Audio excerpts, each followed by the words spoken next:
दोस्तों भाजपा की करारी हार, सिर्फ 5 सीट पर सिमट कर रह गई भाजपा।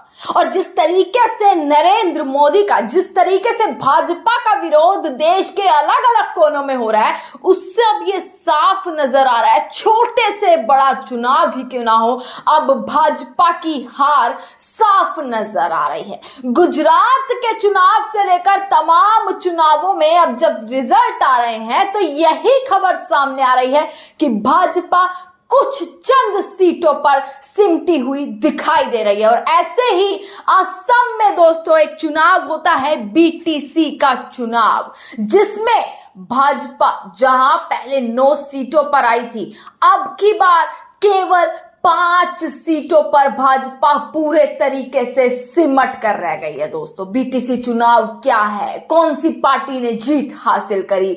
भाजपा हार गई। जो पार्टी अकेली लड़ी थी वही हार गई। जिनको ये लगता है कि इस देश की जनता उन्हें कितना चाहती है, इस देश की जनता उन्हें कितना प्यार करती है, ये गलतफहमी अब भाजपा सरकार की अब हटती हुई, टूटती हुई नजर आ रही है। और ऐसा लगता है जिस तरीके से देश के अलग अलग कोनों में उत्तराखंड, बिहार, असम, अलग अलग जगह लद्दाख, बेंगलोर जैसे विरोध किया जा रहा है सरकार का, दोस्तों उससे ये चीज साफ पता लग रही है कि अब आने वाला वो समय होगा कि बीजेपी यानी भारतीय जनता पार्टी ये चंद सीटों के लिए भी तरस करना रह जाए। और बिहार सबसे बड़ा उदाहरण है। बिहार में पीएम मोदी बार बार पहुंच जाते हैं, अमित शाह को भेजा हुआ है, सबको, बड़े से बड़े नेताओं को बिहार में ड्यूटी लगा दी गई है कि भाई बिहार की जनता को लुभा लिया जाए।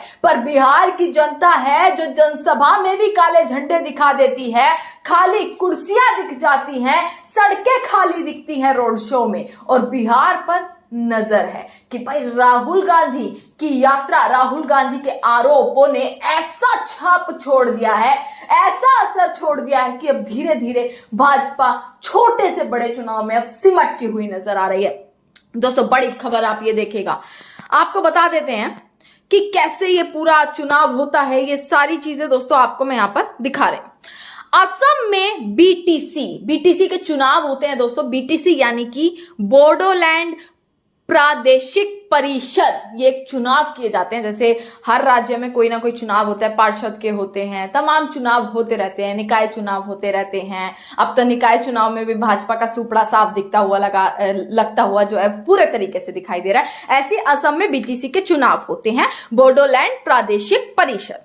अब इसमें क्या होता है, बीपीएफ एक नेतृत्व जो करती है, इसका बीपीएफ पार्टी जो है जिन्होंने जीत हासिल करी है, बोडोलैंड पीपुल्स फ्रंट, उन्होंने 40 में से 28 सीट पर दोस्तों जीत दर्ज की है। सोचकर देखिए, 40 में से 28 सीट बीपीएफ, दूसरी एक पार्टी जीत जाती है। और जबकि पूरे इस चुनाव में बीजेपी बताया जा रहा है कि अकेली लड़ी थी, और सिर्फ ये चुनाव से बीजेपी को, नरेंद्र मोदी को झटका नहीं मिला है, बल्कि हेमंत बिस्व शर्मा को भी पूरा झटका इस चीज से, इस चुनाव से मिलता हुआ नजर आया। क्योंकि दोस्तों छोटे चुनाव जो होते हैं उनसे यह पता लग जाता है कि आखिरकार आने वाले बड़े चुनाव, आने वाले राज्य के बड़े चुनावों में क्या जनता चाहती है, जनता के मन की बातें पता लगती हैं।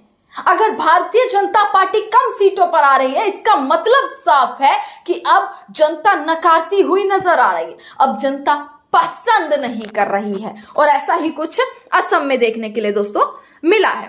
हालांकि जो बीपीएफ है, जो मैंने बताया 40 में से 28 सीट जिन्होंने जीती हैं, वो एनडीए का ही एक घटक दल है, पूरा एनडीए में ही वो शामिल है, उन्हीं का ही पार्ट एक है। परंतु जब भारतीय जनता पार्टी अकेली लड़ी तो अकेली लड़कर भी वो कुछ चंद सीट पर, 5 सीट पर सिमट कर रह गई। पहले के मुकाबले आधी सीट हो चुकी है भारतीय जनता पार्टी की इस चुनाव में। दोस्तों खबर आगे की देखिएगा।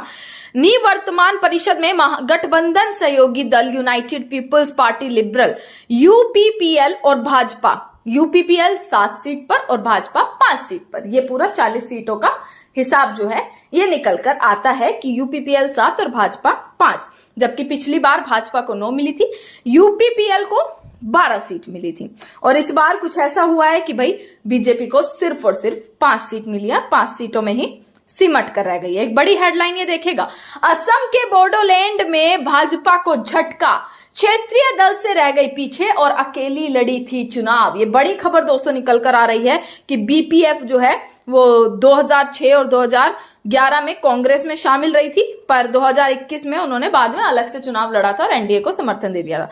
दूसरी बड़ी खबर निकल कर आती है कि हेमंत बिस्व शर्मा जो मुख्यमंत्री हैं कि असम के, उनको और भाजपा को दोनों को ये एक झटका लगा है। एक छोटी खबर नहीं है दोस्तों, ये बड़ी खबर के रूप में इसको देखेगा, क्योंकि एक ऐसा चुनाव जिसमें भारतीय जनता पार्टी अकेले लड़कर यह सोच रही थी कि भाई उनकी सीटें बढ़ जाएंगी, सीटों में इजाफा हो जाएगा, परंतु ऐसा नहीं हुआ, बल्कि सीटें आधी हो गई।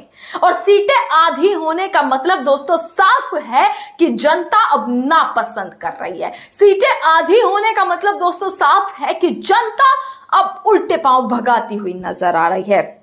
आपको बता दें दोस्तों, ये पूरी खबर दोस्तों मैंने आपको बताई कि किस तरीके से पूरा ये चुनाव किया जाता है, कौन कौन सी पार्टियां किसने कितनी जीत हासिल करी है। तो ये पूरी जो है खबर मैंने आपको बताई है। और असम दोस्तों, असम में आपको पता ही होगा, असम में लगातार लोग सड़कों पर उतरे हुए हैं, वो भी एक बड़ा कारण अब दिखाई दे रहा है आने वाले चुनावों में। तमाम खबरें आप तक पहुंचा देंगे, टिप्पणी जरूर कीजिएगा कमेंट सेक्शन में कि अब भाजपा का खेल खत्म होने वाला है क्या। देखते रहेगा सजग भारत। आपका बहुत बहुत